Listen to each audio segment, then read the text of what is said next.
everyone. Welcome to Heaving Bosoms, the podcast about racing hearts, fun-loving tarts, and characters falling in love. This week on Patreon, I'm joined by the one and only Sarah Wendell for an Ask Me Anything episode. So for just $5 a month, you get access to all of that, and then the 157, I think, bonus episodes in the back catalog. And there's tons of other perks. Just go check out the Patreon if you're interested. In other news, there's been a huge development. Dangerous Tides is almost here. We are launching the Kickstarter this Friday, April 28th at 12:30 p.m. Eastern, so lunchtime Eastern. Everyone who backs with a physical reward in the first 72 hours is going to be gifted their very own piece of 8. So backing early is a good idea.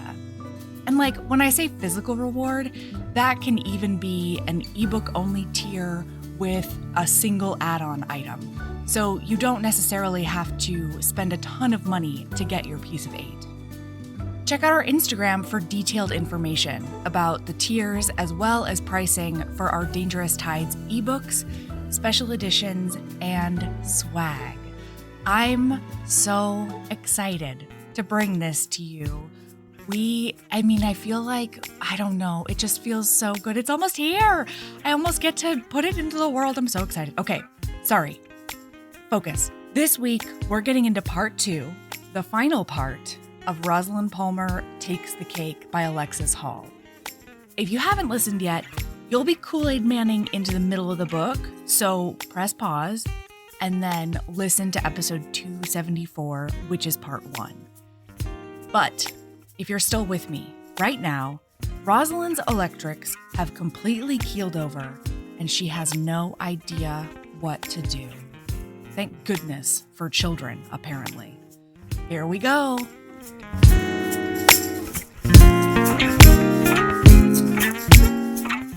Amelie, wise child that she is like, please call the Viking. He said he could fix anything. And so she's like, oh my God, yeah, duh. Why didn't I think of that? She calls him and he's like, you all right, mate? And she's like, yeah, but my electrics are out and blah, blah, blah. And he's like, okay, well, I can be there in an hour. So he comes and, he flips a switch or whatever. And he's like, it's upstairs. And she's like, how do you know that? And he's like, do you really want to know? And she's like, oh, I'm sorry. Do you think my lady brain can't handle it or whatever? And he's like, no, it's just boring as shit. If you want to know, I'll tell you. I loved it. So anyway, they have to go into her bedroom, everyone. Ooh. Okay. And she's like, okay, let me go tidy up in there. And he's like, I have 3 sisters. I've literally seen everything. It doesn't matter. And she's like, yeah, but I don't want. So she puts her panties and her bras and her vibrators away. Yeah, which is adorable. Yeah, it's so cute. And he fixes it. It turns out that it's an outlet that she didn't even know was in her room. It's behind her bed or something. And the wiring is loose, which explains this intermittent issue that she's been having that she doesn't really understand and isn't consistent with anything. And why none of the other useless people she called have been able to help. Right, because they didn't actually look. Crazy town. Right. And Harry just oh, sure, I'll just stick my little device into all these sockets. Well, it's not these. Mm-hmm. Must be a different socket. Do you have a socket over there? Okay, cool. Yeah. Here you go. It's fixed. And then I'll put this sprocket in this socket and then I'll replace it and it's fine. And she's just it's just a marvel to her. Yeah. And then he's like, well, great to see ya. Should probably be heading out. And she's like, you don't have to, I know you drove an hour to get here. Can I offer you a cup of tea or anything? And he's like, she's looking through her fridge because she's figuring out what the fuck she has to throw away, what's totally ruined. Because she's like, do you want to stay and have some shit, there's milk? No. What do I have? And he says, do you have any fish fingers? And she's like, yeah, and they'll go bad if I don't eat them. He's like, I could murder a fish finger sandwich right now, which I've never had, but sounds amazing. It did sound pretty great when he was talking about it. I was like, I want a fish finger sandwich. Yeah. Yeah. It's I don't think I've ever said in my life. I know. And he makes it. And you know, she says that like moving around in her really tiny kitchen with him, because he's like a big dude, she thought would be really uncomfortable or like, you know, weird, but it's just very comfortable. They just sort of work around each other and they're chatting. There's like this excellent banter about how she doesn't have this specific sandwich condiment in her fridge because she's a posh bird. And she's like, I have mayonnaise. And he's like, that's not the same thing. And you know it. Was it salad cream? Which, like, as an American, I don't know what that is. Hey, Brits, let like a bitch know. Yeah. I think it's like a dressing, like maybe like a mayonnaise based, like maybe it's like, oh my God. Samantha McAllister is going to kill me for saying this. Oh shit. Say it out loud. Maybe it's like Britain's version of ranch. Ooh, shit. She is going to come for you in that one. Yeah. I know. But like, that's kind of what I feel like. It's maybe like this like mayonnaise based like thing you would put on a sandwich. I was thinking it might be like something Miracle Whip, you know, like the mayo Miracle Whip thing. Or we could do a Google, but I'm just going to stand by what I said. I can't, everyone. Hello, British. Hello, British listener. Do you want to be my Google? Let me know. Tell us what is a salad cream? And don't come murder me, please. Yeah, heavingbosoms.podcast@gmail.com. Thank you so much. Well, and then what the hell is that thing that I put on fish fingers called? It's tartar mayonnaise sauce? And relish. Tartar sauce, that's the one. Oh God. Earlier today, I was trying to figure out the name of Lovecraft Country, that show. And the adjectives and scenarios that I was putting in front of Michael, just woven into this verbal tapestry of fuckery, was so ridiculous. So tartar sauce is one of the things that's evading me today. It's great stuff. That's words are. So one other thing that I wanted to mention that I thought was very interesting and also very Alexis Hall-y about that conversation over fish fingers. Yes. Is that Harry starts opening up a little bit more about, you know, he didn't want to tell his friends he was coming on the show. He's like afraid to talk about it with people. Harry has like some anxiety about life and stuff and starts talking about it. He's talking about like trying to do more things that scare him. Yeah. And he keeps doing really well. Comfort zone, right. Yeah. And Rosaline goes, you seem to worry about things a lot. And he's like, yeah. That's always just how I am. Yep. And she's like, maybe you should see your doctor. And he goes, why? Like, who goes to the doctor and is like, I get scared sometimes. And she's like, everybody, like, babe, you have anxiety. It's okay. Like, life doesn't have to be like this. And he's like, what? Like, are you saying that something is wrong about he says, are you saying I'm a mental is what he says. Yeah. And she's like, I don't know what that, like, I'm not saying that at all, but if you were, that wouldn't be a bad thing either. And he goes, I don't have to listen to this. I'm not staying here to listen to you call me a nutcase. And he like sort of storms out, which made me really sad. And also like, well, it made me really sad because he stormed out, but it also made me really sad that like, because I have like mental health issues like we all do. Same. And I didn't realize what they were for a really long time. Like my family growing up did not believe in like psychiatrists or counseling. And like, I didn't know for a long time that I could go to a doctor and be like, I worry about things. And then when I learned that there's a name for that and like, I don't have to worry about things all the time. It was like amazing. And so I was like, oh, Harry's going to get to that point and it's going to be lovely, which it was. But it just made me really sad that like, oh, you're living with this thing that you don't even know you can do something about. It has a name. Yeah. It has a name. Has treatments that you can explore. And like, I really also liked that, you know, we saw, because up until this point, he's been very surprising to her as far as how like open-minded he is. And like one of his sisters is married to a lady and she's like, oh my God, like I can't believe that. And he goes, yeah, it turns out homosexual or lesbians aren't like quinoa. You get them down my way too. And she's like, "Dah!" But you know, it's sort of nice that she's like, hey, you might be able to see your GP about this and see if like they'll help you or whatever. Yeah. And the way that he just reacts to that stereotype of like the crazy Right. is shocking because he hasn't done it up until now. And I don't know, it was really cool because even now he's very respectful about it. She's like, I didn't mean it that way. And he's like, I have to go. I think I have to go. Have a great night, he says, like as he walks out of her house. And so she feels terrible because she's like, he just drove an hour to fix my shit for free. And now he thinks that I'm calling him like names about, like mental health and stuff. And she feels really, really, really, really, really, really bad. Yeah. And that bleeds into her cooking that weekend. Yes, it does. She doesn't do terribly, but She it's not do terribly. Great. But it's also a complicated weekend. Isn't it like patisserie weekend or something? So it's she's something like bonkers. It's something that I probably hadn't heard of before. Honestly. they do. I mean, like I love to bake, but they do so much baking in this book that like it's hard to remember. Mm-hmm. But after the blind bake thing, who somebody other than her wins. Yes. Alan's like, hey, do you want to go to one of our rooms and like do a sex on each other? And she wants to be like, no, dude, like I just don't. I'm tired. I've had a bananas week. I still feel weird about Harry. Like it's all just bullshit. But she's like, I still want to be like the impressive, fun lady in front of him. And so she's like, yeah, how about I go get a quiet drink and then afterwards I'll come hop on that D. And he's like, fine, that's cool.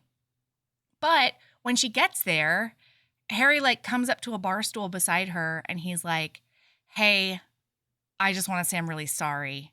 I didn't mean to like, jump down your throat or whatever. And she's like, no. Like I didn't take it that way. I'm sorry that I offended you. I really didn't mean to. And he's like, she says like, we can just forget it. And he goes, well, we could do that. But I also sort of want to take care of this because I don't want you thinking that I'm just going to like fly off the handle anytime you say something. And she's like, in her inner monologue is like, I mean, I sort of do that with everyone regardless about it. But like, yeah.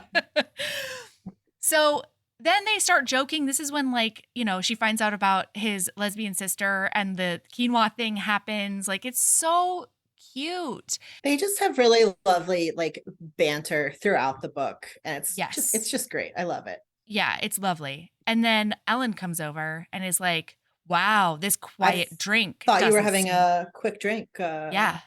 Doesn't seem so quiet over here. And Harry's like, oh, hey, like you want to, I'll get you something. And he goes, yeah, I'd love to get a whole beer stein worth of get the fuck away from my girlfriend.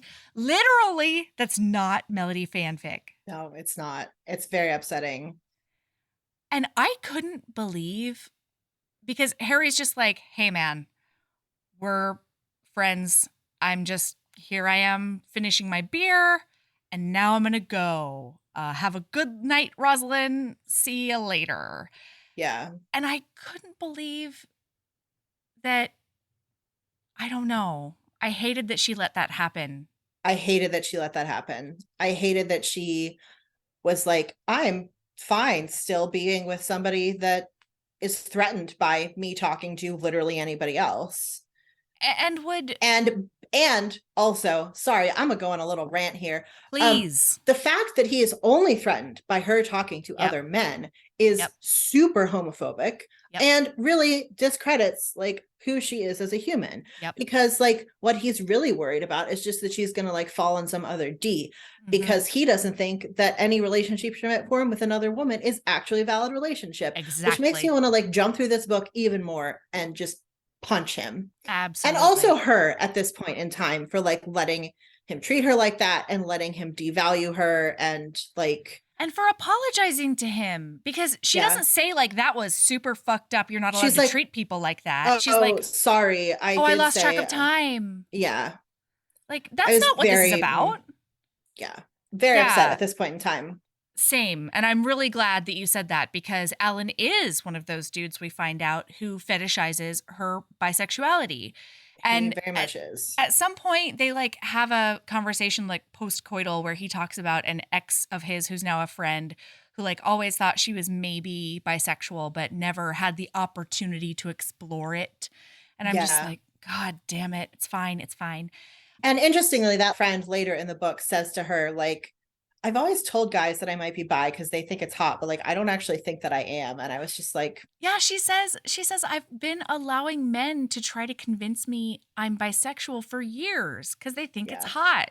And I'm just like, oh, love, you gotta. I know. No. Like, this friend is problematic for other reasons that we will talk about, but I felt very bad for her at that very one specific spot in this book. I was just like, oh no, the patriarchy like, got her hard. Really did. Like, justice for her. Absolutely. Yeah. Her actions afterwards are not great, but the source is not, it's just shitty all the way around. We'll talk about it. Yeah. So, okay. Anyways. So she's like, I'm so sorry. And he's like, that's fine. We'll just never speak of it again. Just, whatever, man. So then what's the next notable thing that happens? The next notable thing is, is it town? It is. So Alan is like, it's some kind of cocktail bar, pretentious hipster scene. So Alan is like, hey, I'm going to be in London if that's easier to come to than the Venice of the Cotswolds. And she's like, I mean, it's not as easy as if you came to my house, but like, I guess it's not my town. Right. But like, okay, fine, I'll make it work. So he sets up this date for her to meet his friend Liv at some kind of cocktail bar, which is like one of those very pretentious places. Yeah, it's hipster bullshit. It really is. She's like wearing, if she is supposed to be wearing a little black dress or like not, like, because it's one of these hipster places and she doesn't know. And when she walks in, Liv is wearing a little black dress. Yeah. And she's like, weird that I don't like, this is weird, but okay. Yeah. She goes, it was pretty much what she had expected. It was all wooden floors and exposed brickwork and leather sofas that were probably supposed to be vintage, but had a faint air of the DFS summer sale, which like, yeah, I've been at that bar before. Mm-hmm. Mm-hmm. And Alan and Liv were already at the bar. Like, they've already had some drinks. So it makes her feel like really like starting like off on the wrong foot. Yeah, exactly. Yeah. It was like. Well, and Alan didn't tell Liv that she has a kid. And he's like, well, I wanted to let her say that on her own because she's sensitive about it. Right. And she's like, okay, on the one hand, I did lie to you and omit my kid because I was worried about like the way that you would react. Right. On the other hand, I'm not ashamed of my fucking kid. And she doesn't say any of that. Like, it's all in her monologue. Right. Yeah. And so they have another conversation about like how her life is so hard. And she's like, it's really not that hard. It's just different. Like, stop it. Also, I hate this bar, so I want to shit on it a little bit more. Oh, please. She picks up the menu and all the drinks had names like the one with mint and berries and the one with a lot of crushed ice and the one with a bit of a kick. And she's like, oh God, it's one of these places. Mm-hmm. And like, there's another friend there and they're like, hey, like you should try this one. And she goes, like, just all of the drinks are so stupid. Yeah. And she's like hating it in her brain. She ends up with like the one that's a bit summery or something like that. Yeah. It's just ridiculous. Yeah. Anyways, so they're like chatting and she's like, your friends are interesting. And Alan continues to be sort of like mean to Rosaline, like in a. It's condescending. That way that sometimes, people are mean, like, in front of their friends who are like better than you, and then they try to be like, no, I was just joking, but like really it was like, oh, but really deep down you don't think I'm good enough. Like, it's just that sort of like condescension the whole night, which is really gross. But like Liv seems very nice and we don't hate her. She has like nice things to say. So, they do also talk about bisexuality. They do, yes. And Liv does that thing where she's like, oh, I just think that, being with a woman just makes so much more sense because men are from Mars and women are from Venus and stuff. And she's like, no, women are still just people. And you have relationships with people, not genitals. Right. Like, it's, God damn it. Okay, so then the next notable thing that happens is town. And Vita does bad in a challenge. Yeah. And it's really sad. And so they're standing there and Alan did not win the blind bake that week. And so he's being grumpy and he's like, I think I have to go spend some quality time with my recipes for tomorrow. Yeah. Like, I'm so sorry. She's like, okay, man. So he goes off to his room and she's standing there with Harry looking at Anvita, who has like gone across the lawn and sat down under a tree of sadness and is just looking into the middle distance. And it's capitalized every time it comes. It's Sad Tree of Sadness. Like, it's a name. Like, they're putting a plaque on it. It's so great. good. And so she suggests they take her to town. They haul her off into town to like make her feel better. And there's 2 pubs, and one of them is like local people pub, and one of them is like tourist pub. And they were like, well, we can't go to the local people pub because they probably hate the fact that there's a TV show here, so we have to go to this other one. Yeah. And then they like have a discussion about the food there. I learned what a sep was. Yes. The fuck. It's really cute though, because they make a bet about things, and they make Harry buy the actual soup. And he's like, why do I have to be the one who buys the soup? Like, with the mystery ingredient in it. Yeah. And then as they're going home, Anvita's like, let's go on an adventure. She pulls up Melody hard, and it's not a good idea. No, it's not. I was like, oof, I have been with that friend, and no, this is a bad plan. So they like go off on this, like, just like walk off into this random field, and like and then Vita's playing like I Spy. Right. And then like she thinks it's a tractor, but it's not. It's like a cow that like chases them or something, but also somebody has it's just a mess. It's a mess. So she says like, I spy something tea, and they're both like, say all the tea things. And she's like, actually, it was way back there and it was a tractor. Bah, ha, ha, ha. And so then they're like, it wasn't a tractor. It definitely wasn't. And she's like, I'm going to prove it to you. So then she just goes running across the field to like go find it. But she does fall in a hole. And so she twists her ankle. And then they get there, and it's like a combine or a waterer or something, anything that's not a tractor. And then they're like, they're hobbling over to the thing, and they're like, all right, Rosaline, which direction do we have to go? Because it is dark, and I don't know where I am. And she's like, this way, which is definitely the wrong way. And then Vita's like, nobody make any sudden movements. Is that a bull? And they're like, what? No, oh no. And they look over and they're like, oh, it does have horns. And Harry's like, I think you're supposed to run straight towards it. And they're like, if you want to get impaled, sure. And so then they see this creature, this giant bull, coming toward them. And so Harry picks up Anvita, Mary Carey style, Mary Carey, you know, which one of those.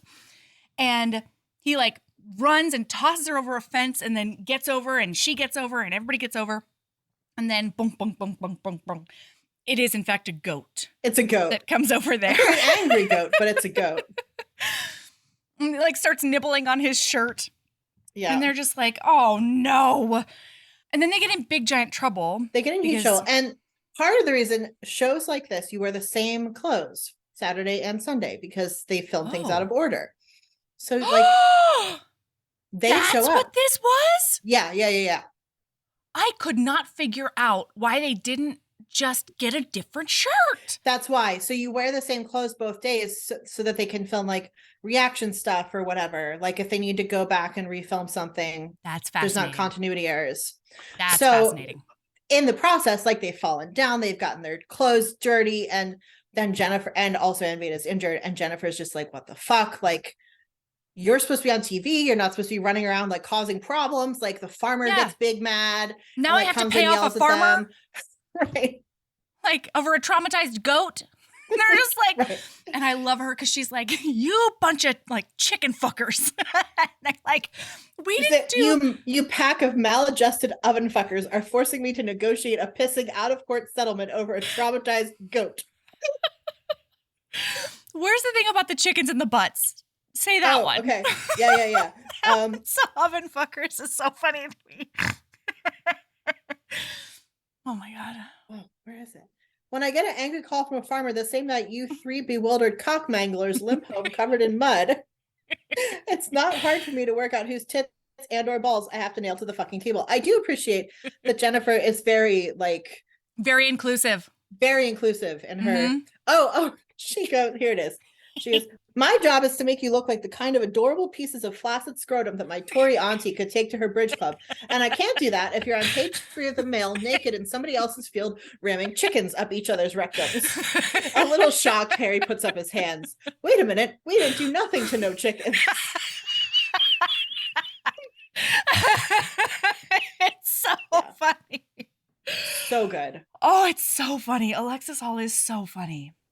So anyways, they do more baking. Well, no. So then when they get back, and Vita's like, I'm going to go, let's go drink more. And she's like, oh, I do need to like pacify a flaccid penis a little bit. Like, so she goes over to, what's his name? Alan's, and like they do mediocre sex. They do. Oh yeah. And then I'm going to, because it's right here on the same page. She goes, please. Afterwards, Rosaline lay in the dark with her head nestled against Alan's shoulders, wondering what the fuck was wrong with her. Because she liked sex. She liked sex with Alan. And yet the whole time she'd been only half there, constantly having to drag her mind back to the room that she was in. Because she felt alive when she was running across the field. She felt like... Wait, read the rest of that, because it's such a romance. It's such a big romance. So good.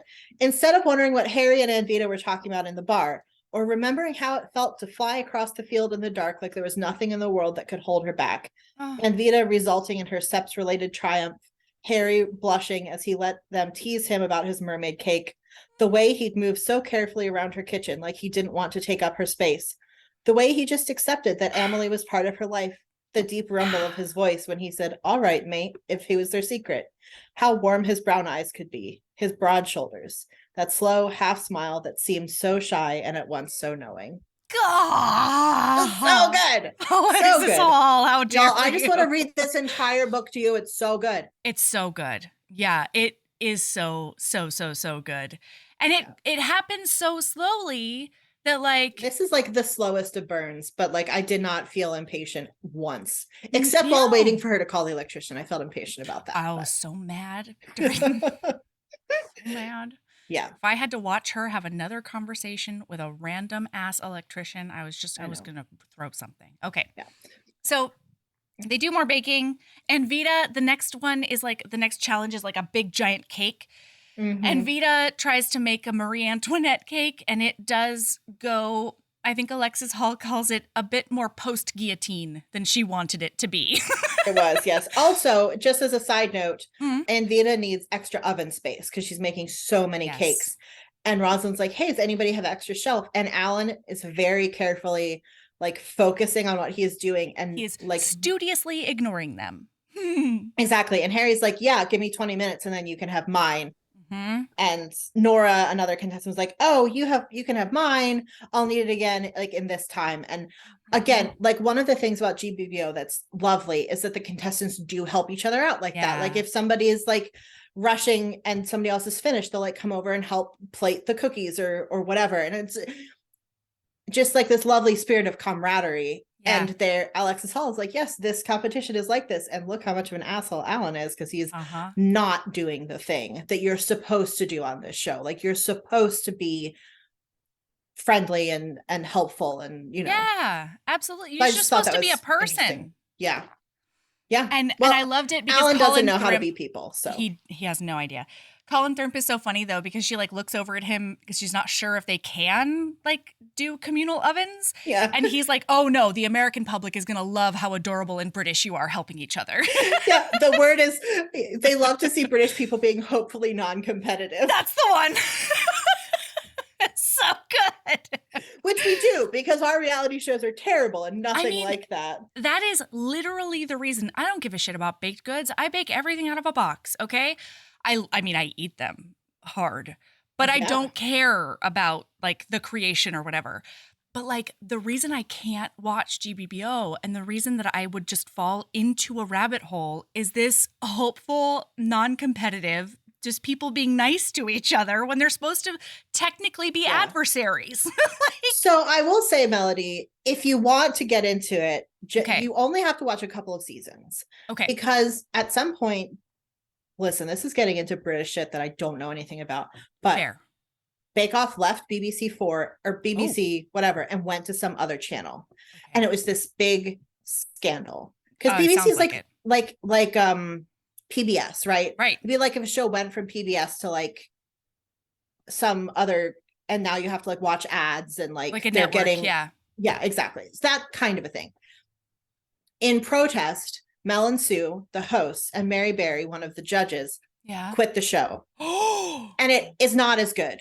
Like, the only judge left is Paul Hollywood, who's kind of a dick. There's a new female judge who is fine, but she's much more like, oh, this better be worth the calories than Mary Berry was. And like, it's a baking show. Nobody gives a shit.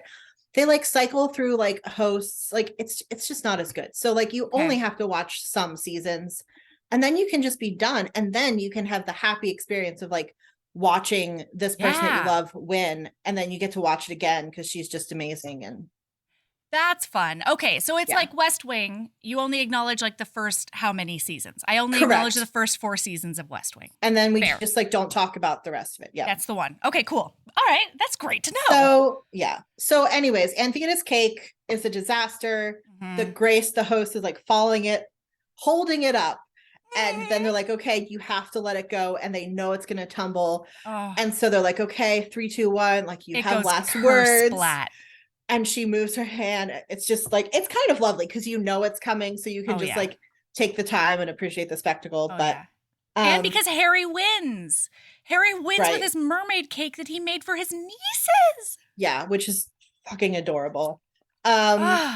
And during the bread challenge, he made basically like a tide pool because he takes his nieces to go tide pooling. And like, because Rosaline's daughter, Emily, is obsessed with like fish and ocean creatures. And so before she left, he's like, I nicked the bread crab I made. I think Emily might like it.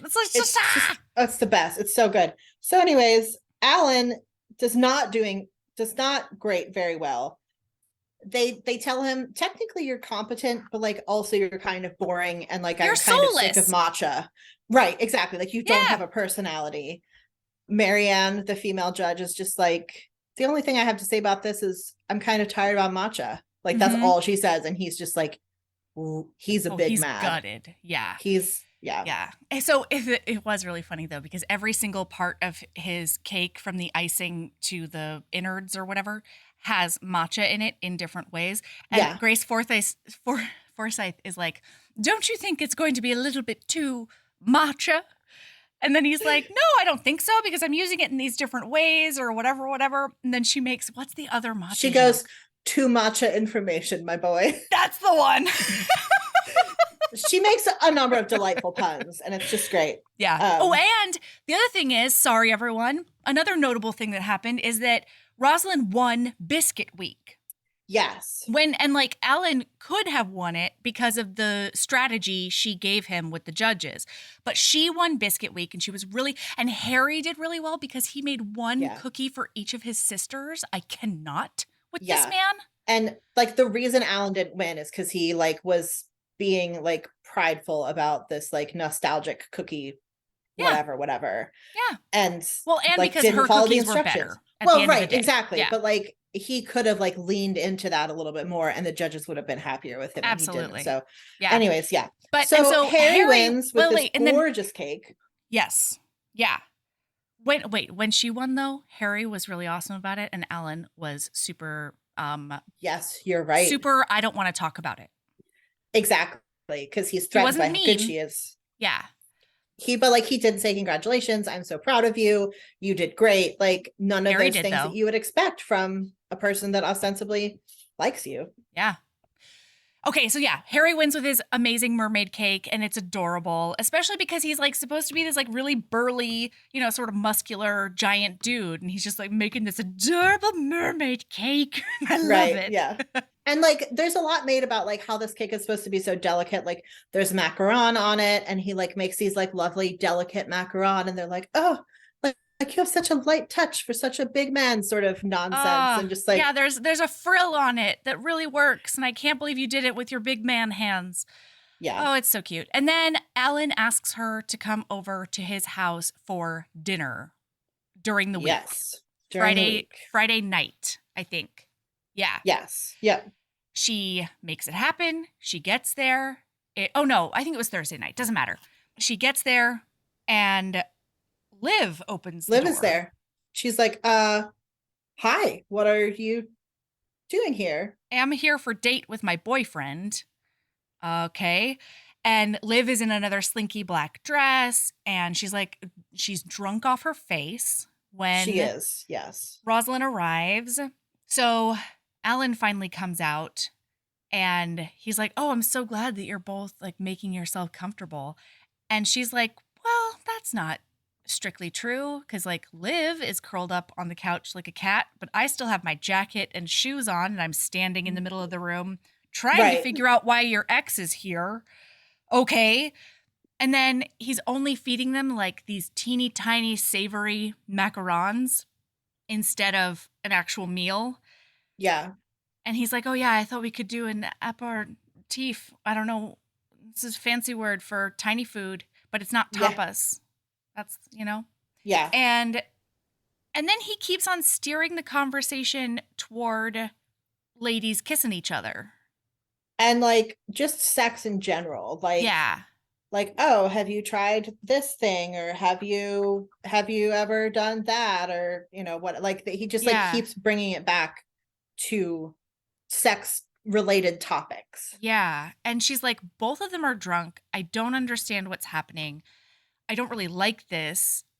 Like, I wish I could go home, but the trains aren't even running anymore. This is bullshit. Right.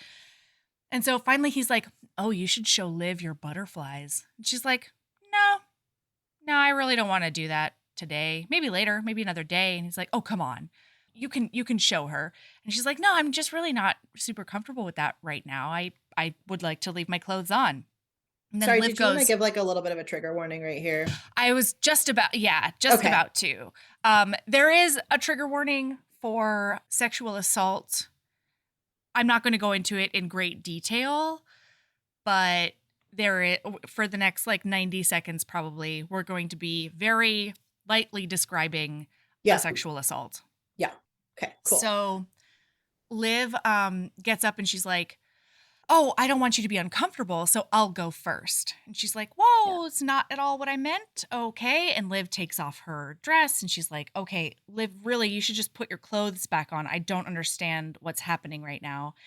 And then Liv like sits down and like puts her arms around her, is like touching her knee. And she's just like, "Okay, I don't like this and I would like this to stop." And then Alan's like, "Oh, come on. You're both really attractive women." She's like, "That is neither here nor there. I am not interested in this person sexually." Yeah. Like that, this isn't, what's happening?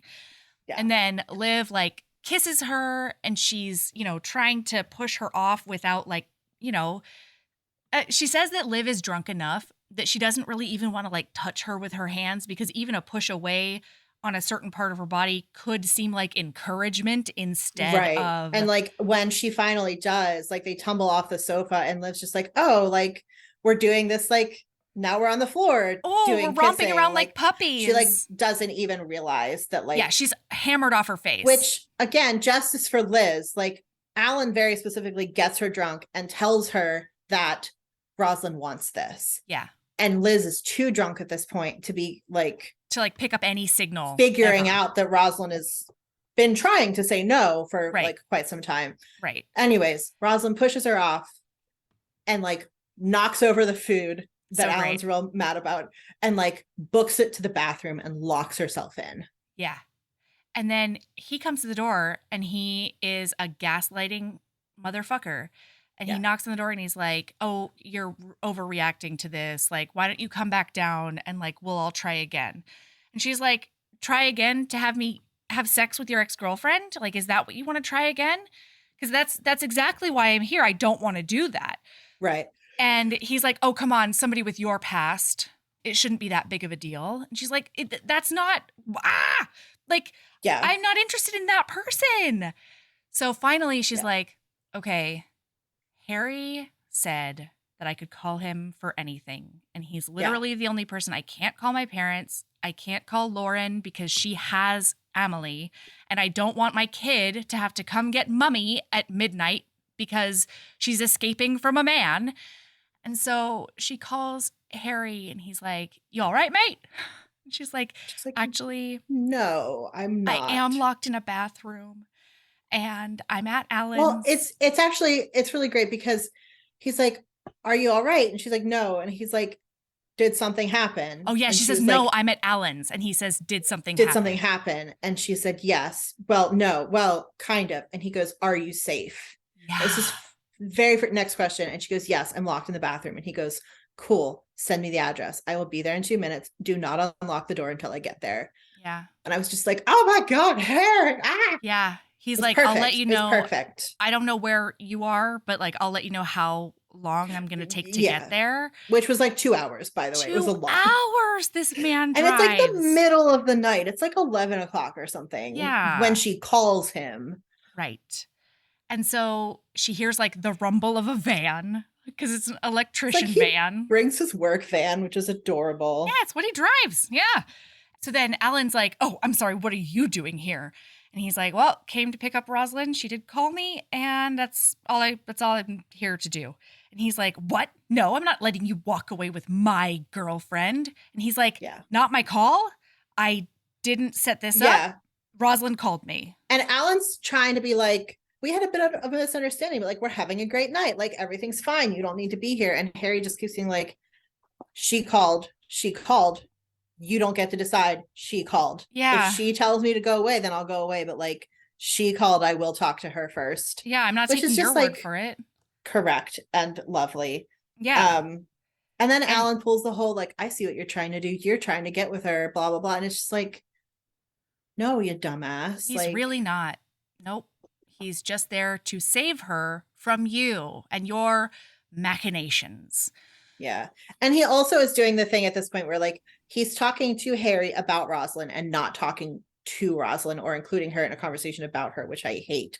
And he goes, you to Harry, you don't think I'm gonna let you walk out of here with my girlfriend? And Rosaline's like, do you think after this I'm still your girlfriend? And he doesn't even respond to that. He just like He keeps says, I'm talking not to talking to you, Harry. Rosalind. Yeah. And then he goes and he's touching Harry. He has like his hand on his shoulder, or so, he's like trying like to grabbing be like, his shirt, something. right. And Harry's like, I need you to stop touching me. And Alan doesn't. And then Harry's like, dude, I really need you to stop touching me. And he doesn't. And Alan gets more aggressive and Harry punches him. Just pops him one. Pops him one in the jaw. Real good. And then and he Alan and like Rosalind leave. he staggers back and he like, goes down on one knee and he's like, you hit me.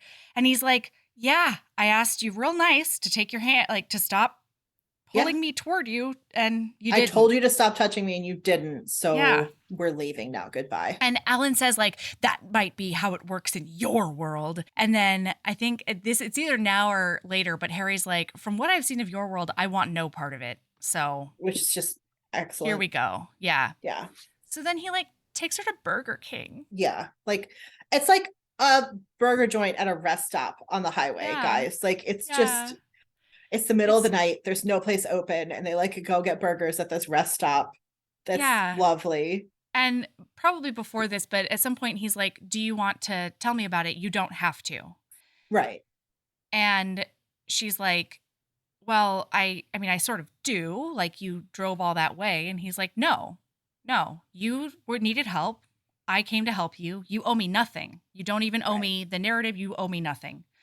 And she's like, well, no, I will. I like, this is what happened. Alan like tried to coerce Liv and I into a threesome that I don't think either of us wanted. And Harry's just like, ugh, like that's gross. And then I don't know, they say something about like, she says there's something about slut shaming and I can't remember why. Yeah. I also wanted to say while I'm finding that bit, like the very first thing that happens is she's like, oh, I'm such an idiot. I should have seen that coming. Yeah. And he's like, you're not an idiot. Like, no. He goes, that's not the same thing as thinking you're a slutty bisexual sex what's it. And even if I did, I know a lot of slutty birds and they're all right people. Terry's sister Cheryl, she's had more cock than Colonel Sanders, but she ain't hurting no one. And when Sam's fella walked out, she was right there for her. Sorry, are you saying you don't think I'm a slut, or are you saying if it's okay if I am? Both. Yeah. Yeah, he's so cute. He's very cute. And also, like, he just responds so well. This like, are you safe? Are you okay? You're not an idiot. Like, this wasn't your fault. Like, No, you yeah. didn't do any of this. She also feels real bad because Alan has met both of her parents several times and they've come to pick her up or whatever. And her parents really like him, and she's been like having visions of this like future where she goes back to medical school and her parents finally approve of her, and like she's just like living this life that's like the one that they pictured for her and they're happy with her. Mm-hmm. And obviously like that's not going to happen now. Yeah, because it And very like much included Alan. exactly. And she's like, well, I just write off having latched onto a prick because my parents approved of him. Like, oh, is that why I was into him? Because my Right. parents liked him and I'm like so desperate for their approval. So like there's some of like that And is that why nonsense. I ignored all the red flags and all the times he was like an elitist asshole to people? Right. And Like, Harry's basically just like, that's normal to want your parents to like you. And like, you don't have to beat yourself up about that. And she's like, well, mm-hmm. I think I'll carry on beating myself up about it for a while. And he's like, He's like, fair okay. enough. And it's also really cute because he's like, well, family's family, right? And she's like, my family's not like family. And Yeah. he goes, well, in my world, family either loves you or can go fuck themselves. And she's Yeah. like, oh, wow. That's not at all. That's beautifully simple. That's not at all how my family Right. works. Wow. Wait, So that's then, an option? Like, mm-hmm, seems yeah. like, So then as they're like, eating their Whoppers, it's so cute. He goes, hey, by the way, I did go see my GP and I thought she was going to laugh me out of the office, but it does turn out I am a mental. And she's like, I don't think it's called a mental. And he goes, oh, dot, dot, dot.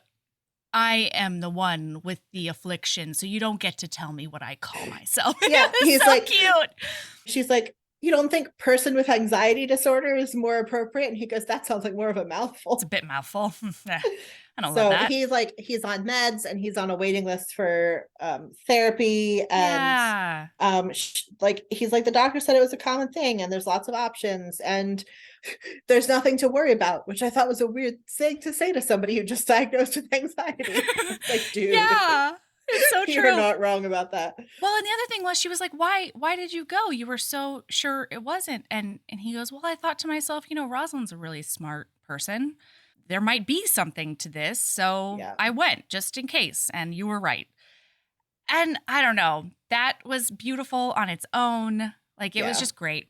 So he takes her home and she's like, this is weird, I know, but I'm not used to sleeping in the house by myself. Do you want to come in for like a cup of tea or something? And he's like, I don't know. Like, you just had a really bad experience with a guy from the show. I don't want to, like, infringe on your space or whatever. Yeah. And she's like, no, that's not what's happening. Like, Right. I'm asking Basically, you. Amelie is spending the night at somebody else's house because she was going to be out late. And she's like, I've never been in this house by myself before. Right. This feels weird. Like, will you come in so that I'm not the only person listening to the weird noises that my house is making? Like, that's all I'm asking. Yeah. And he's like, okay, sure. And so they have a drink and whatever. And like during this time, she is like, Harry's kind of cute. And he did drive all that way. And her he is subconscious really is doing work for her. doing work right now. So she comes on to Harry. Accidentally, like, hey, basically. Right. She's like, but as like I'm thinking all these things, I'm like leaning in, trying to put my mouth right. on his. And he's like, hey, no, it's not the time for this. And she goes, oh man, this mixture of sexual assault and rejection is not doing wonders for my self-esteem. Yeah. Which I felt really bad for. But I just love that he was like, no, now is not the night for this. Yeah, he was just like, whoa. No. If you want to talk about this later, cool, but not now. Yeah.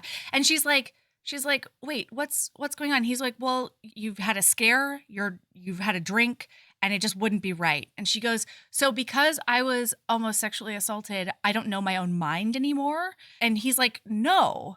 And she's like, well, then you can't make that decision for me. And he's like, no, but I can make it for me. And I am not comfortable with this. I don't want to be your rebound guy. Like, I like you and I want you to be with me for me, not right.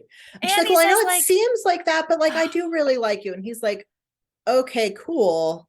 But I want something long-term and you're making all these changes. And like, this is not the time to start this. Yeah. And I was just want to like, start in a way that like sets us up for success long term. And she's like, oh my gosh, what a dreamboat. So then Harry does get kicked off the show basically because he did pop Alan one. Alan tries to get both of them kicked off the show. Yes. Very first thing Alan does is call Jennifer and tattle. And so the very next scene is Jennifer yelling at them because Alan tattled, and he's trying to say that I can't keep work. Well, right. Alan's like, she came on to me and blah, blah, blah. Because Alan's like a gaslighty asshole. Mm-hmm. So Harry gets kicked off the show, like under the guise of like not doing well. Like he is the person leaving the show that week. Everybody knows it. Even before he leaves the show, he gets kicked off the show, which for like really isn't fair because he's like legitimately a good baker, but it is what it is. And somebody else did like way worse than him that week. Right. But it's how Jennifer was dealing with this. And then Jennifer was also like, keep your faces to yourself, keep your hands to yourself. Like, you better not, like, I don't want to hear either of your names again for the rest of the series. Like, stop. It has to stop. Yeah. You're a pain in my ass. So then he's going to take her home. Harry is. Yes, because she didn't want to ask her mom or dad. And this had been prearranged before the trip to Alan's house. Like, Harry had been planning on taking her home that week. Mm-hmm. And so she's like, we do have to go pick up my daughter, if that's okay. And he's like, where do your parents live? And she says, Kensington. And he goes, of course they do. And like giggles, which I thought was adorable. Yeah. So they go and she's like, hey, you don't have to come in if you don't want to. My parents can be a lot. And he's like, I don't mind, but if you don't want me to see them, like, that's fine too. And she's like, oh no, like, I'm not ashamed of you. I just know they're just terrible people. Yeah. They're terrible people. And I'm trying to save you from having to be around them. Yeah. And boy, they really live up to the brief, frankly. Yeah. And Alan had, unbeknownst to Rosaline, I think, like told them, oh, Rosaline's planning on going back to school. Like he was telling them like it was a done deal. And she was still thinking about it. Yeah. And her parents like, oh, well, your mommy's going back to school and she's going to have a better career and you'll have a big house and a much better life than this bad one you have now. And her daughter wants a dog or a hissing cockroach. So good. I'm obsessed with this kid. Yeah. And Rosaline's like, I didn't say any of that. Like, we're not getting a new house. I'm not going back to school. And she came to that conclusion, like, before everything hit the fan with Alan as well.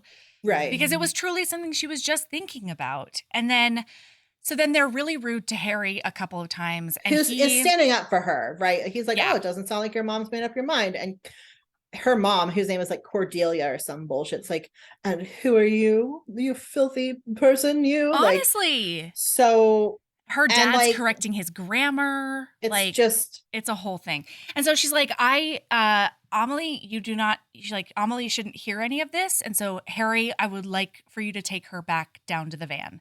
And Cordelia in front of Harry is like, I'm sorry, are you gonna let our grandchild just go off with a random man that you met on a reality show? Like, yeah. She's like, no, she's going to spend a few minutes with my friend on a public street. My daughter is going to spend time with my friend. Yeah. Like, yeah. And then this is where she like, this is very lovely, is like, this is my daughter. And you got to treat me better around my kid or you're not going to get to spend time around my kid. So good. I mean, I wish she had like actually gone that far. It's certainly implied. She does in my heart. That's what she says. Same. But it's not quite that. There's this moment where she's like, you really don't see what you're like, do you? Yeah. Like you make me feel worthless. Go ahead. I come here to pick up my child and you second guess my decisions, insult my friend, make constant digs at my entire life, and you do it all in front of Amelie. And then Cordelia's like, well, I'm sorry if your friend felt that way, that like non-apology. And that your life's been really unstable. And she goes, what? Fuck that. My life has been unbelievably stable for a fucking decade. I've had 3 jobs. I've dated 4 or 5 people, most of whom I made sure she didn't meet. I've kept the pair of you, you pair of snobbish, gaslighting fucks in her life, because she apparently loves you, probably because she doesn't actually know you. And yes, I've also kept Lauren in her life because Lauren has actually been there for me this whole time, because her parents don't like Lauren because they're both homophobic and they don't understand how she's like still with friends with this ex and blah, they blah, refer blah. to Lauren as that woman still. Decades later. So anyways, they have this big argument and she's like, what I have is enough. I don't need anything else from you. Yeah, well, so she's like, I like my life. I like everything about it. And I'm going to need you to stop just openly criticizing me for no reason because it doesn't match exactly what you wanted for me. Yeah. And then he's like, her dad is like, oh, okay. So you want to just keep living your life as long as we pay your bills. Yeah. And she's just like, goes back down to the car. And to find out that her child cheats at I Spy, which I thought was hilarious. She doesn't cheat. Because she said that she could see atoms, which Harry thought was cheating. Yeah. She's like, everything's made of atoms, so I'm always seeing atoms. It's really cute. And he is doing all of this to he's doing jazz hands so that Amelie doesn't, pick up on the fact that her mom is still really upset. Yeah. Oh, also, Harry calls her Amelie, he calls her prime minister, which I think is adorable. We haven't talked about that yet, and I don't know how. When he came over to fix the electrics, he goes, oh, hello, princess. And she thinks about it for a minute, and she's that's right. Princesses are undemocratic. And he's like, oh, okay. All right, prime minister. Yeah. And then for the rest of the book, he calls her prime minister. It's so cute. So yeah. Then he leaves her alone because she's going into the final now. The final is 3 people. Which didn't make sense to me, but that's fine. Sorry. No, we need to talk about Liv again first. Because Liv tell me everything. First. Oh, God. Yeah. So she gets home this same day that she has to start with her parents. They drive home. She puts Amelie to bed. She's ready for early bedtime herself. She gets a phone call, and it's Liv. And it says, on the list of things Rosaline needed right now, this might have actually been the last. And so basically Liv is calling to apologize. She goes, can you say sorry for and Rosaline goes, for sexually assaulting someone, and Liv makes a slightly horrified noise. Yeah. So she goes, I'm sorry that I sexually assaulted you. And Rosaline goes, well, I want to be a good person and say it's okay, but it's really not. And you know it. Don't do that again. Even if we're both women, it's still not okay. Right. And this is where Liv is like, I've been letting men tell me that I'm bi-curious for years, and they really like it, and they get so upset when you're not bi. And Rosaline's like, maybe stop doing that, Liv. We could have ended up in a threesome where Alan was the only person having a good time. So anyways, Liv calls to apologize, and Rosaline says, forgive yourself or grow as a person or whatever you need to do. I'm fine, and I understand you made a mistake, but I'm not your priest, your friend, or your therapist. So yeah, thanks for reaching out. I don't think we need to talk again. Which was my favorite bit of this whole book. It's so good. And the reason I wanted to talk about it on the podcast, because so many people, I'm going to go on a little rant again here. So many people feel like everybody has to be perfect and happy, and everything has to be fine, and everybody has to get along, right? I did a study abroad when I was in college, and I went to college late. I didn't start until I was 28. So I was with people 10 or more years younger than me. And there was a girl on the trip who was 19 or 20, and we did not get along. Okay. And we didn't cause problems about it. We just didn't like each other. Okay. Because we had very different personalities, and I was a lot older than her, and she was young and living her life and having a good time. And she's not a bad person. Neither of us are bad people. We just didn't get along. We didn't cause problems. We weren't having fights all over. We just didn't like each other. And a bunch of the other people on the trip sat us down at one point for an intervention. And I was like, y'all, what's the don't problem? all have to be friends. It's okay to not get along with people. We don't all have to be friends all of the time. And I just really love that Alexis Hall left this as thanks for the apology. We don't have to be friends. We don't have to talk again. We're going to just shut this door and leave it shut.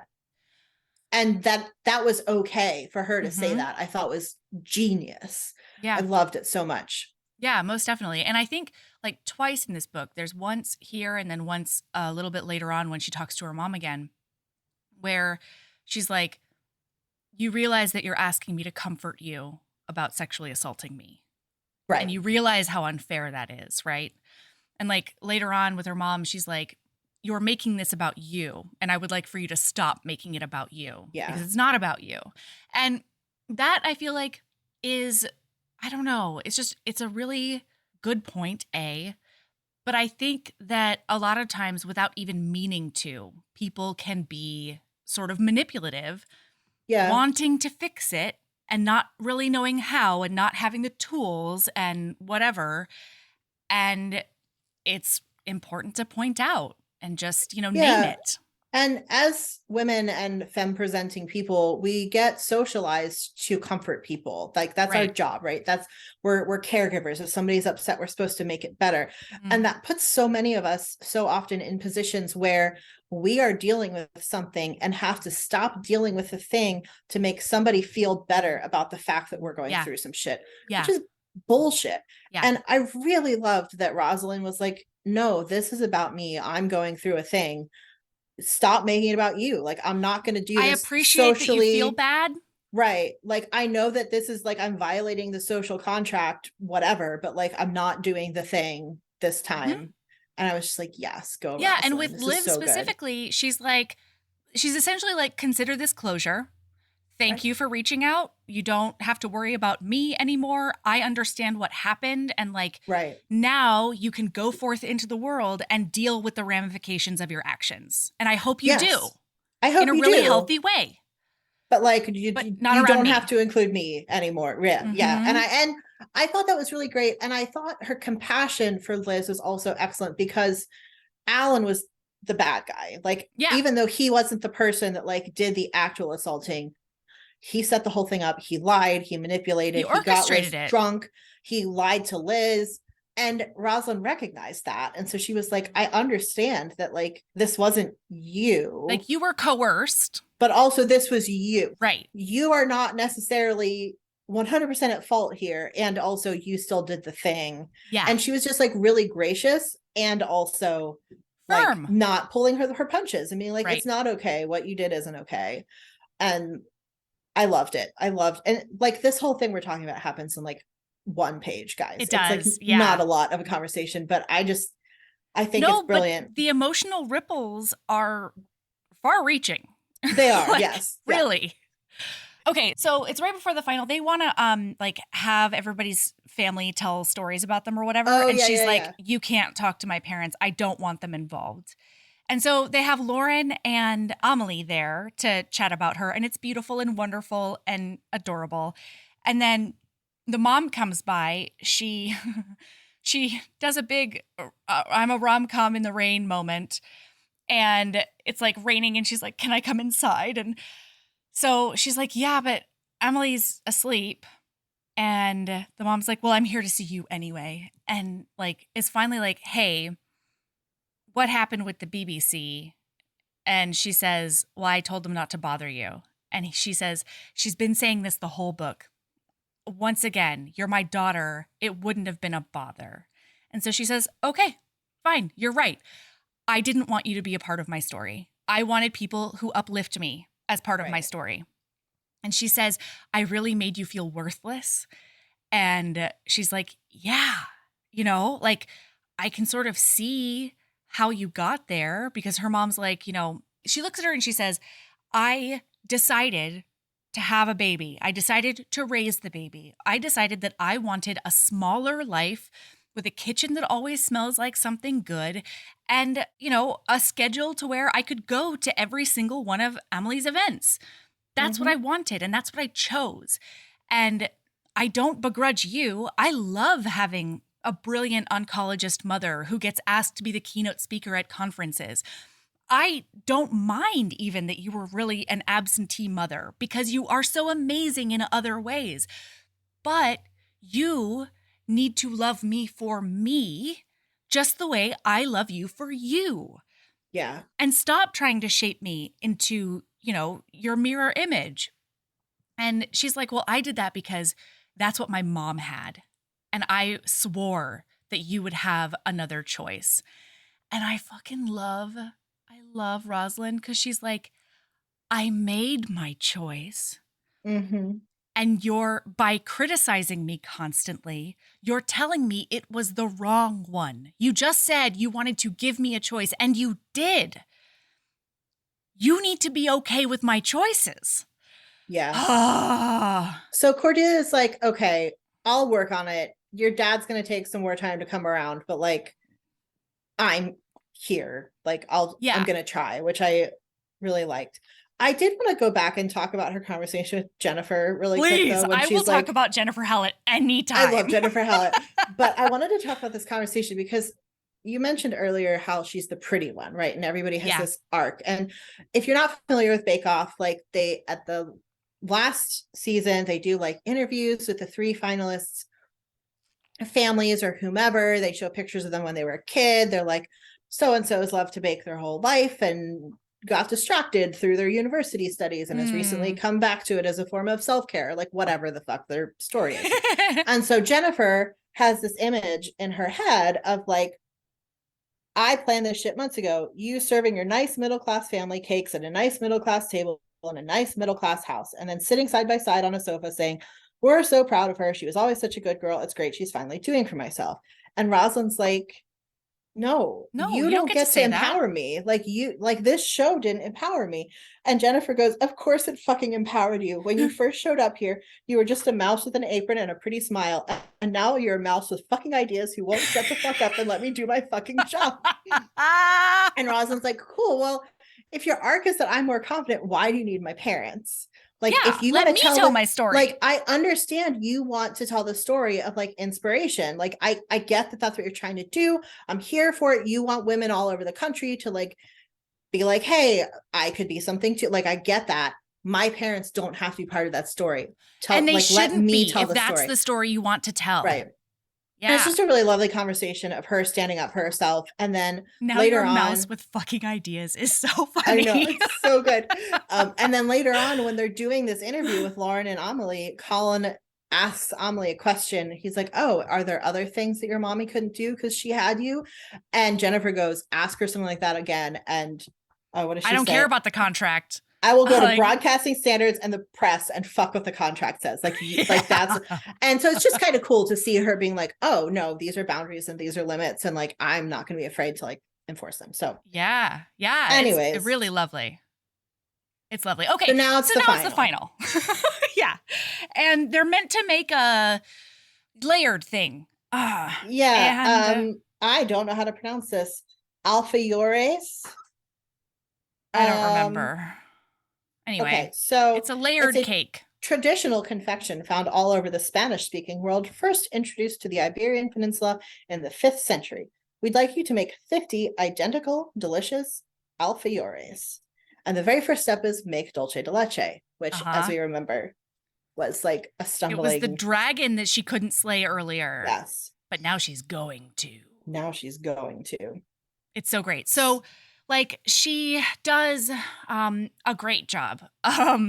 Nora does a tiramisu, and it's fine. And then Alan does an apple something with apples that he got from his garden. Also, Alan gives Nora shit for reading a romance novel while they're waiting. This. And he tries to say, like, oh, I've been reading a Lincoln book or something. Right. So... Alan's like, oh, you could read something with literary merit, perhaps. And Nora's like, one of the best things about being 73 is that you could read whatever you want. Not give a fuck.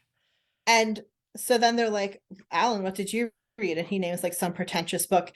And they're like, cool, what happens at the end? And he goes, plot.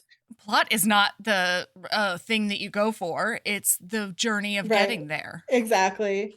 And then they're like, okay, well, when I'm enjoying a book, I bring it with me. Alan, that's why I'm reading right now. And he's like, well, it requires more concentration. They're like, just admit you haven't read the fancy book you're only reading anyway, so people will be impressed that you're reading a fancy book. You gigantic hipster piece of shit. Gigantic hipster piece of shit made me so happy. Yeah. And he's like, oh, piece of shit, huh? You can't come up with anything better than that. And she's like, Alan, I don't need to. Like, no, what she says is, I have better things to do with my time. yeah. I don't spend my free time coming up with creative insults for people because I have a life. Yeah. It's so good. And then he tries to pull the like, oh, well, with the choices you've made in your life, you slutty McHutzlore. Yeah. And she's like, Alan, I don't care what you think. And that is like really amazing for it's me. Wonderful. Like, yeah. Laura, let's go. Bring your book. I want to hear about the Greek billionaire as we go back to the show. Yeah. And so she makes 3 kinds of somethings. One is out of peach, one is out of apple, and one is out of cherries. And like she does a glossy glaze for the apple and the cherry and a matte glaze for the peach. And Mr. Honeysuckle loves that. They're fruit flavored and shaped in and to look like those fruits. So like that's the one. The apple's really shiny and the peaches are sort of like fuzzy and look like peaches and like it's really cute. And they're like, oh, are these actual apple leaves? And she goes, yeah, but not from my garden. And Wilson's like, it's cool. It's so funny. And then before everything gets announced, they are going to go have a garden party and everybody is there. And so all the gangs back together. Also is a thing that happens at GBBO. Like all the contestants show up and then they're like, who do you think's going to win? And, you know, what are your thoughts? And they're like, oh, well, so-and-so's a great baker, but I really like this other person. And then all the families are there. It's oh my gosh. Lovely. Okay, I have to read one section because like she talks to Anvita and then she sees oopsies. She sees Is this Harry. when Anvita says, I'm voting for Rosaline because she's excellent and sexy? And Colin's like, you can't say that on TV. You have to stop saying that. No, she's sort of hitting on Harry. And she says, so she didn't quite scuff her toe against the grass, but she moved her foot in a way that was definitely grass related and scuff adjacent. You know, last week when I sort of, and you sort of, his smile deepened. Yeah.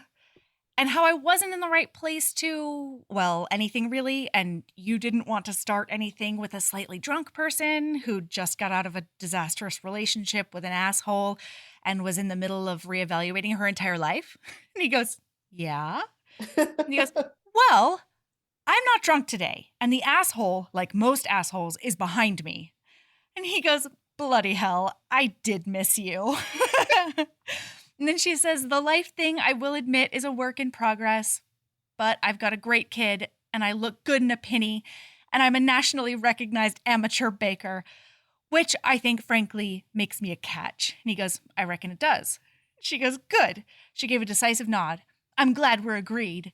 And then he goes, you were the only one who weren't sure, mate. And then she kisses him in the middle of everything. And Anvita's like, kiss, because Anvita is the best. And I need an entire book about her, please and thank you. It says she kissed him, and it was exactly like she'd imagined it might be, and nothing like it at the same time. The way he met her, mouth to mouth, as familiar as home, and unfurling sweetly with all the promise of days to come and moments to share. And they, and this, and he could be hers, simply for knowing she'd wanted them, that they were worth wanting. And she's like, and how could she have doubted that she wanted him even for a moment? Oh my God, it's so good. Listen. So good. So good. She wins, okay, everyone? She does. She wins. Obviously. She obviously wins. Yeah. And that fucker loses, which is great. Yes, he does, which is wonderful. And Nora writes a book that says, well, it's just cakes. Put them in a bowl and see what happens. Yep. I love Nora. Nora's, oh my gosh. I'm glad that she was like a constant through the whole book. She's just like there providing like little commentary and humor the whole time. And it's lovely. They do like a little like, where are they now thing. Wait, ma'am.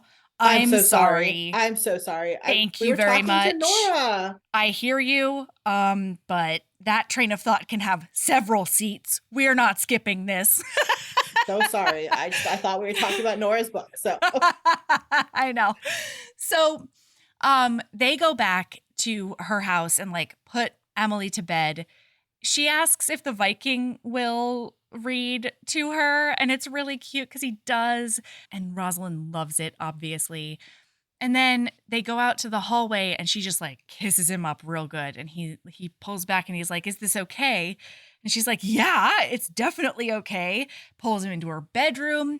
And then they proceed to have one of the most beautiful sex scenes I've ever read without it like being graphic or any, like, it's just this, it's the picture of intimacy. That's what this sex scene is. And like there's so much like banter throughout it, which they like talk the whole time. And like that's makes it feel even more intimate because like you don't banter with somebody your first time with them, right? Like that's like what 15 years of marriage looks like when you like make a joke in the middle. Like, and it just has that like comforting, like solid quality to it while still being like so lovely and fresh and new. And it's so good. It's so good. It's so good. And he's like, "Oh, I don't like, have any condoms." I love when she's like, "How about we objectify each other?" Oh yeah. Oh yeah. Because he's like, "I'm feeling a little bit objectified." And she's like, "Hold on, I'll fix that." And she takes off her shirt. And she's like, "How about we objectify each other?" And he goes, "Oh, you're fit." And it's so cute. Yeah, but talk about the part with the no condoms because that's also really good. So she says, "I don't have any condoms." And he goes, "Well, that's all right." And she goes, "No, it absolutely is not. That I did that one time and now I have an homily." And he goes, "That's not what I meant. I just meant that like we can do other stuff." And she's like, "Well, there is like a gas station around the corner if you want to go pick something up." And he's like, "No, I would much rather be here." And she's like, you won't feel cheated or like you're wasting your time." And he's flabbergasted. He's just like, "I don't know what you're talking about, but like there is a girl that I really, really like who wants to be with me. And she's got her tits out and like, I'm good." And she's like, "But you won't feel bad that we didn't have sex." And he goes, "We are having sex. Like you bisexual woman of all people should know that we are having sex right now, even if there's not penetration." Like, I know. And she's like, "It's very good." "I do, but most straight men don't." And he's like, "Well, I've got a lesbian sister, man." Right. Like, exactly. I know some things. It's great. And then he's like, "Hey, so how do you feel about me getting you off?" And she's like, "Yeah, okay, that's fine." And then he's like, "What do you have in your, like, do you have anything in your bedside drawer that you especially like?" And she's like, "Oh, what? Like, why would we do that?" And he's like, "Well, because, I'm trying to get you off." And she's like, "Isn't that cheating?" And he's like, "No, it's using the right tool for the job." Yeah. And she's like, "Don't you already have a tool for the job?" And he's like, "Well, yeah, but like variety is great. And like, I don't have any pride about this." And so he goes down on her with the vibrator and, she comes like a freight train. Good. It's so good. There's this moment where she says like, "What about you?" And he says, "Plenty of time for that." And then she's like, "No, but I want to." And so she undoes her belt and he like guides her hand down to his cock. And she says that like the way that he like closes his eyes and exhales or whatever is just so vulnerable and open. And she says that she just marvels at how Harry continuously just— Can I read this, please? It still undid her a little how willing Harry was to show himself to her and give himself to her, and it made her want to do the same, to put aside everything she'd once thought should have been and build something else, something true for herself, with him, with everything she loved. Like, I just got chills, so good. I know, Meredith. It's so good. Alexis Hall. So good. So good. Yeah. Wow. Yeah. And then I just have to say, they did the little "Where Are You Now?" I'm not going to tell you what everybody's doing because it doesn't matter. But I did want to say that Alan launched his own cooking themed YouTube channel called The Cotswold Baker. It currently has 247 subscribers. The shade. Yeah. I love it. So good. Y'all, you need to read this book. It's so good. I want to read Paris Delacourt is Crumbling. It's real good. It's queer. Paris, obviously, is the one love interest. And then the other one is, gosh, guys, I'm sorry, a South Asian person, maybe. I do not remember Well, you couldn't handle his anxiety brain, so I didn't read. Sense I didn't read very much of the book. Yeah. Like, yeah, I personally would have needed some trigger warnings about like the anxiety and self monologue, and I couldn't finish it. I was reading it. Okay, I was reading it at the restaurant in an IKEA for reasons, and I like felt myself getting more and more stressed, and then I like had to put it away and go walk around and look at like fake living rooms to calm down. Yeah, but yeah, if you can handle it, you should read it, because I might buy it on ebook and just like control F all of the places that Jennifer shows up just so I can read about her. I mean, she's the best, way really. With words, honestly. So the length of a weasel's cum shot. I can't. It's so good. Like, I really, really, really want a whole book. And I feel like she might be poly, you know? Like, I really... Absolutely. I want to know what she gets up to when she's not at work. Yeah. Jennifer Hallett. She's maybe my queen. I would worship her. For sure. I would like to meet her. Yeah. Okay. She's great. Y'all, you need to read this book. Hey, great choice, Meredith. Thanks. Fucking great choice, man. And thank you for dealing with my mid-book meltdowns. It's fine. I really enjoyed them. I did enjoy the part where you were threatening me and Rosaline and Alexis Hall all at once. I was like, I'm interested to see how she pulls that one out. I would have found a way. I don't doubt it for a minute. Oh my God. Okay. Do you have a lady love? Oh boy. I do have a lady love, which is okay. Is it your Etsy store? Well, it can be. It wasn't going to be, but we could talk about that. Y'all have an Etsy store where I sell things that I make for your home and your person. I sell beautiful table linens that are handmade and aprons and things that are hand woven. You can buy hand spun yarn. You can buy knitting patterns there if you're a knitter. You can also buy knitting patterns on Ravelry. I'm because you were one of like the founding members of the HB Crafty crew, right? I don't know that I was a founding member, but I'm I'm much more active in that group than I am in the main group, sadly, even though that's fine. In charge of the main group now somehow. You do everything you need to do in the main group. I do. You can find your bliss wherever you want.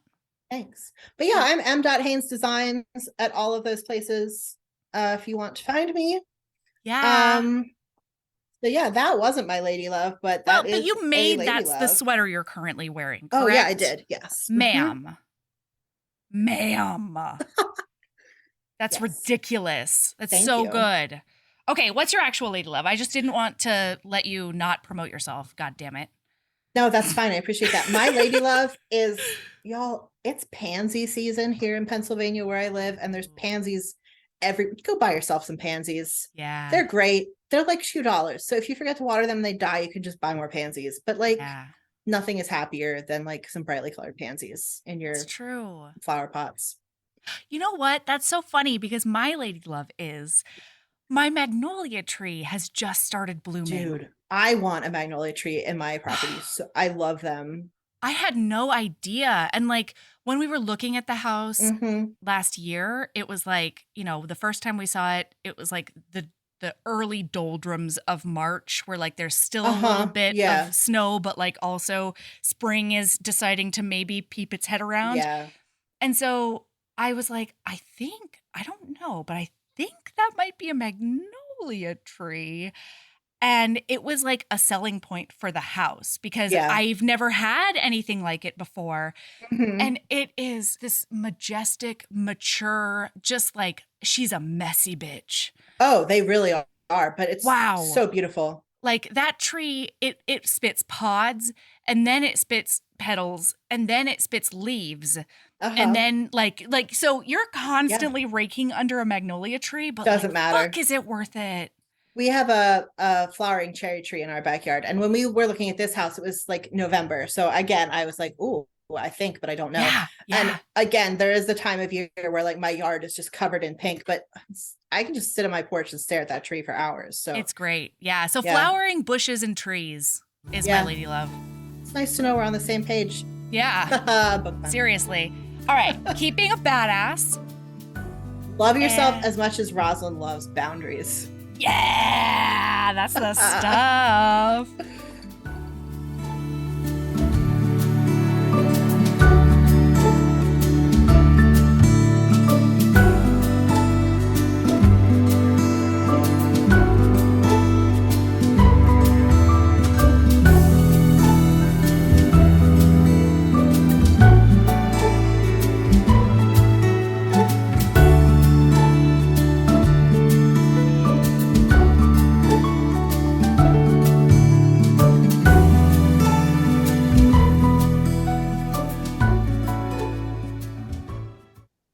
Oh, I almost said end meeting for all. I hate it when I do that. It's so rude. It's so rude.